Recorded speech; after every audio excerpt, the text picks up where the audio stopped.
Keith, how's your day going aside from talking about yourself too much and answering the same questions over and over and over again? Hey man, it's going great.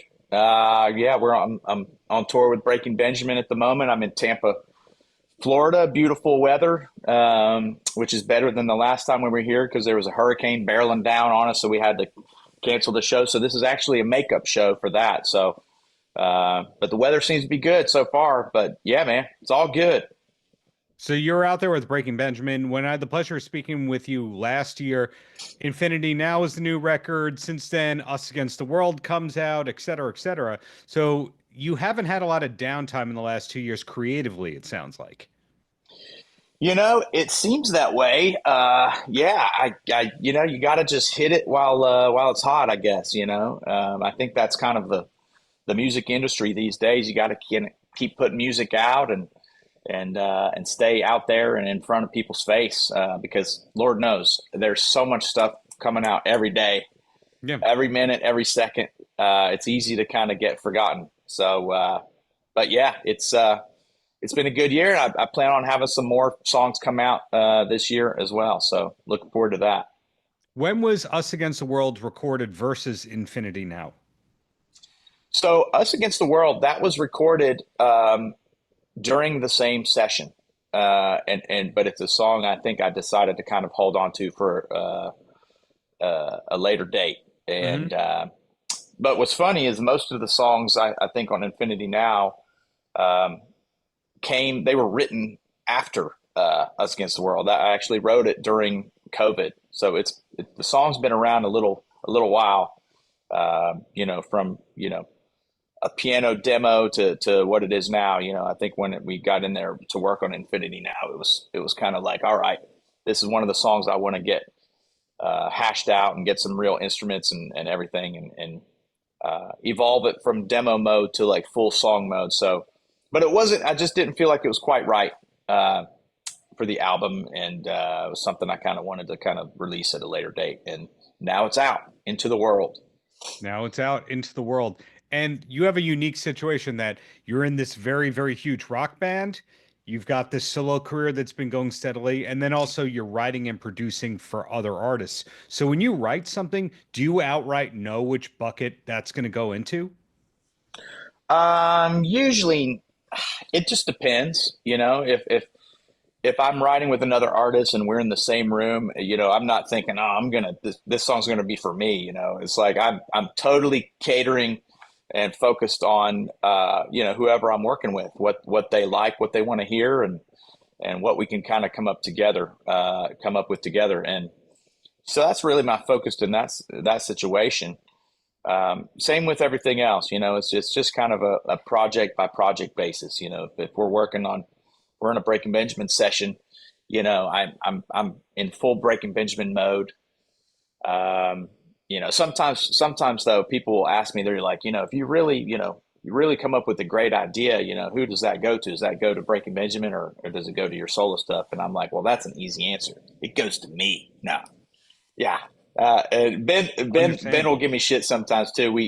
First time I think he heard my song "Dream Away." I was opening for Breaking Ben. We did this acoustic tour, and Mhm. I closed my set with "Dream Away." And Ben comes up to me. He's just like, "Hey," it's like, "What the f, man? That song's great. You've been holding out on me." So, but it was cool. I took it as a compliment, and obviously Ben is so supportive of all the solo stuff I've been doing too. So it's been great.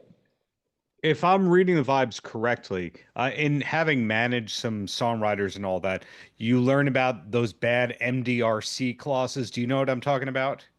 No, I don't know what that is. They slip that into publishing contracts where it'll be like these you have to have X number of songs on a major label album within this allotted time to Oh, get in right. advance Yeah, and usually you'll find artists are kind of desperate to place things on major albums. But what I'm hearing and looking at your credits doesn't sound like you have that pressure at all. It sounds like a you co-write as much as you want to co-write. yeah. I mean, I think obviously, if you're able to get a cut on someone's album, it's great.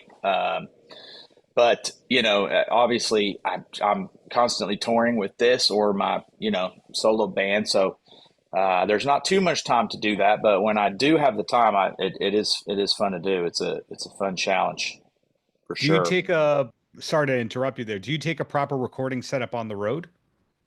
I have a pretty basic setup. Just my laptop interface, Pro Tools rig, my uh, 57? SM7, yeah, my Oh, seven. SM7 actually, yeah, and just that's all I need, and then maybe a MIDI controller to kind of get some synth stuff, but pretty basic. But you can make a demo with it. Gotcha. So these days, I'd have to imagine where you are in your career is kind of the fantasy. It's kind of where you wanted to be, in that you have the steady day job in a way, but as much creativity as you want, and it's branded under your name. But back in the day, was there a different plan? Um, you know, if you would have told me what I'd be doing back in the day, I think I'd be pretty stoked. I'd be pretty stoked. I think you hit the nail on the head. Obviously, I have a pretty good situation with Breaking Ben, and it kind of allows me to kind of have my freedom on my own Yeah. projects, and it's been great. Although it's a little bit of a I don't know. Can I cuss on this? Is this You already have, and you can keep at it. it's a bit of a mind fuck in a Yeah. way because my solo stuff is I feel like I've been around a long time, but in really in the reality of it is that my solo stuff hasn't been around very long. So it's relatively new. So I have to tell myself that, like, hey, yeah, you've been playing music and been playing in bands for over 20 years, but to the world, you're a new artist, and it's not going to happen overnight. So I literally I'll come off of a Breaking Ben tour, and I'll get in our Sprinter van and start a solo tour, and it's small places, and it's great. I mean, I love it. I love both, but it's just different. It's it's definitely like, I remember these days, and like I remember being in my first band and playing this venue called Jackrabbits in Oh yeah. Jacksonville, Florida. Yeah. And I mean, this was like we played it like maybe 2004, so 20 years ago, 21 years ago, and I recently just played it again with my solo band on a 10 years tour, and the place is the same thing, and I thought to myself, boy, I've really made it far in my career. Here I am 20 years later playing the same place, but obviously different circumstances, different everything. I found it kind of funny, but I love it though. It's cool. I get the best of both worlds. I get to get back out of the Sprinter van and get back out here, with this and this big machine with a Breaking Benjamin, and it's great. And but it's definitely, I will say, the solo stuff is not for the faint of heart. It is there's nobody doing me any favors or anything like that. It is just like, pull myself up by my bootstraps and work hard and get out there and hit the road and touring in the middle of the winter when you're sick and all that stuff. Lots of people, they'll ask me why, like, you've got this gig with Breaking Ben, why would you do that? And really the answer is, I just know that there's going to be some day when I can't sing and play. I'm going to be too old to, whatever. I'll need a backiotomy or whatever, and I'll just be too old to do it. And right now I can do it, and so I don't want to look back and be like, man, I should have done more touring. I should have, written more songs and stuff like that. So just going after it. I find that your career path is actually more common than you'd think. There's a guy in the band Blue October that's a similar deal, where he started off as the auxiliary guy, but he's also co-writing the singles, and then he does his side stuff. There's Cool. in Cheap Trick, Robin Zander Jr., same kind of deal. His day job is he's in Cheap Trick as the guy filling in the parts, and then Yeah. he's playing small gigs and doing solo records on his own. Do you have other peers that you recognize that are doing that similar kind of path of, this is the day job and then this is the passion project hybrid with Yeah. the, okay, so you do see that out there. I'm Yeah. not making that up. Well, no, a little bit. And I mean, honestly, not to correct you, but the Breaking Ben, that's the side project. Okay, let's get things straight here now. Just kidding. Just kidding. I like to throw that joke out there on stage. I'm just like, you guys maybe have heard of my side project, Make Breaking Benjamin. It'll usually get a chuckle. Uh, Good but joke. uh, but yeah,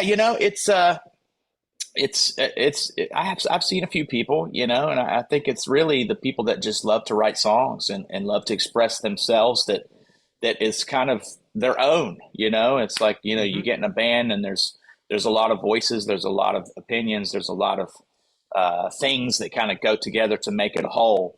Whereas, if you've got your own voice, you got your own songs, your own things, it's kind of cool to kind of be able to express yourself that way. So, I mean, you take Eric Bass, I mean, from Yes, Shinedown. yes. He's got this cool solo thing he's doing too, and he's been so sweet to me and encouraging of my solo stuff, and it's really cool to see him kind of put his stuff out there. And I mean, it's literally you're putting your heart out there. So I know how hard it is, and I know how just terrifying it is to kind of to do that. You're out from the umbrella of your big machine. So kudos to him, and kudos to other artists that do it. It's like I said, it's not for the faint of heart. It's not for the faint of heart. Hootie, hey, they're all out there with the solo project. But back to the Keith show here. Back to the Keith show. Yeah, So we talked about what's the new single. Are you yeah. planning on doing more singles rather than a full length, or is it you get the 5, 6 singles out there and then you compile that into the full length? Yeah, I think it's kind of, I think the name of the game these days is to kind of keep putting out singles. There's so much stuff coming out every day, every minute, every hour of, just Yeah. constant bombardment of different bands and songs. So to keep up with that, you got to kind of just do it yourself too. So I think right now the focus is just some singles, and maybe after a little bit of time, maybe it's like, all right, well, let's have an album, and then some of those songs are on that album. But with me, I've always kind of put out, kind of a waterfall thing and then an album. So we'll see. But there's definitely going to be some more solo singles coming, even this year, even. So I'm excited about that. So it sounds like the hard part for you has never been the actual writing part of it. It's not the I need to feel inspired, more that you could treat it almost like office hours.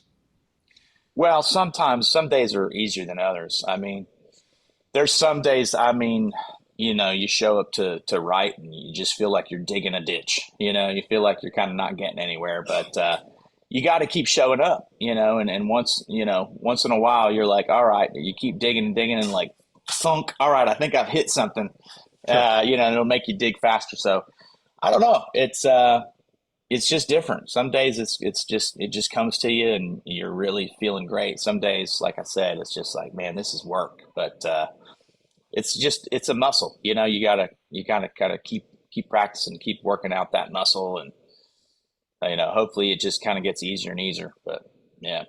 A follow-up question to that, a non-music follow-up question, then you're free for me. You ready, All Keith? right, all right, bring it on. Okay. Were you ever, with all the writing you do, a jingle or commercial person? Uh, no, I've never been given that opportunity to write a jingle, but I feel like I could do it. I feel like I could do it. I've written some cheesy shit, uh, and not intentionally or ironically, where I'm just like, God, that's bad. But maybe that could be a jingle. So I don't know. Maybe that could be my future career if this all doesn't pan out. I'm finding so many people who had a record deal are now writing the jingles, and you never know who it is that is writing them. But the last question is, what's the main way for you to decompress away from music? Because obviously you love music, so that's why you get into music. Yeah. And then once it becomes your career, you kind of realize I need to do other stuff or I'm going to be burnt out permanently. Yeah, there's sometimes I'll come home from a tour and I don't even want to look at a guitar or anything. Yeah, just I look at my studio and it's just it's just collecting dust. Sure. Man, I don't know. I like to get out and hike. I like to play golf. Um, spend time with my wife and my fam, and that's really the best way. I love movies. That's a nice escape. Just kind of get lost in some other kind of universe for a bit. But yeah, So the secret metal golf community is out there and you're part of it. That's what I've just learned. I don't know if I'm a part of it. I'd love to be a part of it. I love getting out there and swinging the golf club. I'm not the best, but it's fun getting out there and getting some exercise and getting some vitamin D. So not too bad. There you go. Well, thank you. In recapping here, congrats on the new single, but thank you for the decades of great music and really looking Thank forward to you. what's to come, whether it's your name, the side project, Breaking Benjamin, or the other people that you're giving great songs to. Ah, man, thank you so much, man. Thank you so much for having me, and thank you everybody out there for following along and paying attention to Keith Wallen and what I'm doing, and so appreciate y'all. Paltrocast.